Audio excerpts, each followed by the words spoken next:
গণতন্ত্রের মাধ্যমেও যদি ইসলামের বিজয় না হয়, তাহলে আর কি মাধ্যম আছে যেই মাধ্যমে ইসলামকে আপনারা রাষ্ট্রীয় ক্ষমতায় দেখতে চান বা নিয়ে আসতে পারবেন বলে আপনারা দাবি করবেন? ইসলামকে রাষ্ট্রীয় ক্ষমতায় নিয়ে আসতে হলে এই বক্তব্যের এই অংশগুলো আমি গত 5ই আগস্টের পর থেকে প্রায় সব বক্তব্য দিয়েছি।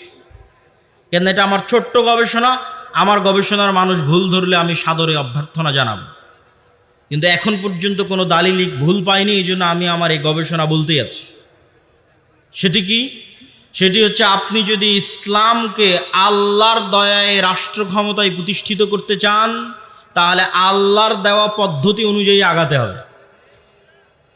জোর করে মারামারি করে যেমন একজন ক্ষমতা দখল করে নিচ্ছে, আপনিও নিতে পারেন, কিন্তু এটা ইসলামের নামে আল্লাহর দয়ায় ক্ষমতায় যাওয়া হলো না।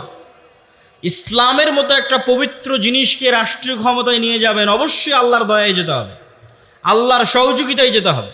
আর আল্লাহর দয়া, আল্লাহর সহযোগিতা তখনই পাবেন যখন আল্লাহর দেখানো পথে চলবেন। তো আল্লাহর দেখানো পথ কি?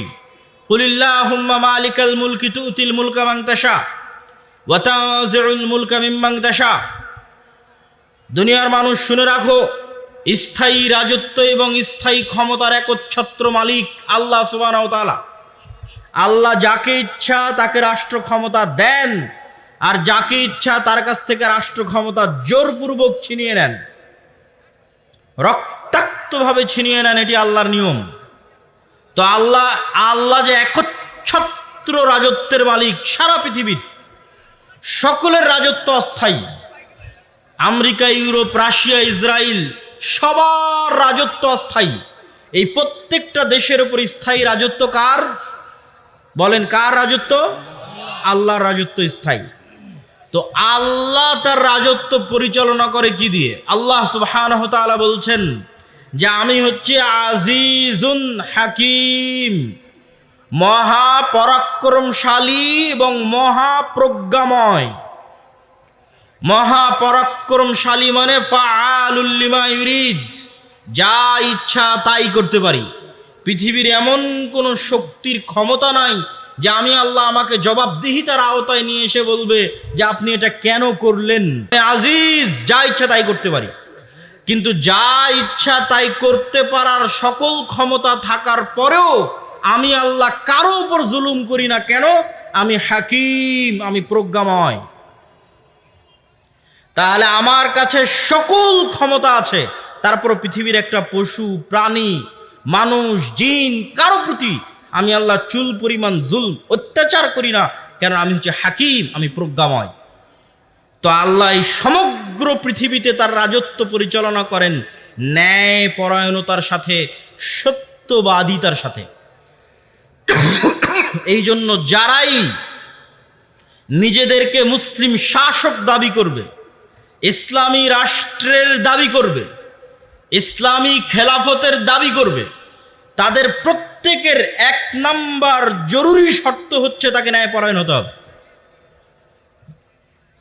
যেমন রাসূলুল্লাহ সাল্লাল্লাহু আলাইহি ওয়াসাল্লাম ঈসা আলাইহিস সালাতু ওয়াস সালাম সম্পর্কে বলেছেন, তিনি কিয়ামতের পূর্ব মুহূর্তে নেমে এসে হাকামান মুকসিতা, ন্যায় বিচারক শাসক হবেন।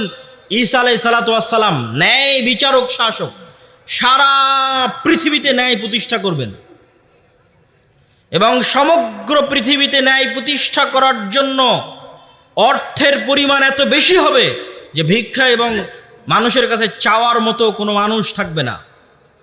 তাহলে পৃথিবীতে আমরা যতজন গরিব আছি, এই বরদুল, কামারখন্দ, সিরাজগঞ্জে যত মানুষ গরিব আছে, প্রত্যেক মানুষের গরিব থাকার পিছনে জুলম, অত্যাচার দায়ী। ওই যে হাজার হাজার কোটি টাকা পাচার হয়ে গেছে, এই জন্য এরা গরিব। আরও কে কোথায় সুদ, ঘুষ, দুর্নীতিতে লিপ্ত, ওই প্রত্যেকটা দুর্নীতির কারণে আমি আপনি গরিব হচ্ছি। আর যখন ওই সব দুর্নীতি বন্ধে শতভাগ ন্যায়ের সাথে রাষ্ট্র চলবে, ন্যায়ের সাথে পৃথিবী চলবে, তখন কেউ গরিব থাকবে না, যেমন ঈসা আলাইহিস সালামের সময় থাকবে না। আর এক হাদিসে রাসূলুল্লাহ সাল্লাল্লাহু আলাইহি ওয়াসাল্লাম বলেছেন, সাবআতু ইউদিল্লুহুমুল্লাহ ইয়াওমা লা দিল্লা ইল্লা দিল্লুহ। 7 শ্রেণীর মানুষকে আল্লাহ বিশেষ ছায়া দিবেন। যেই দিন আল্লাহর বিশেষ ছায়া ব্যতীত আর কোনো ছায়া থাকবে না, সেদিন এক নম্বরে ইমামুন আদিল, ন্যায় বিচারক, ন্যায়পরায়ণ, দায়িত্বশীল। সারমর্ম কি দাঁড়ালো?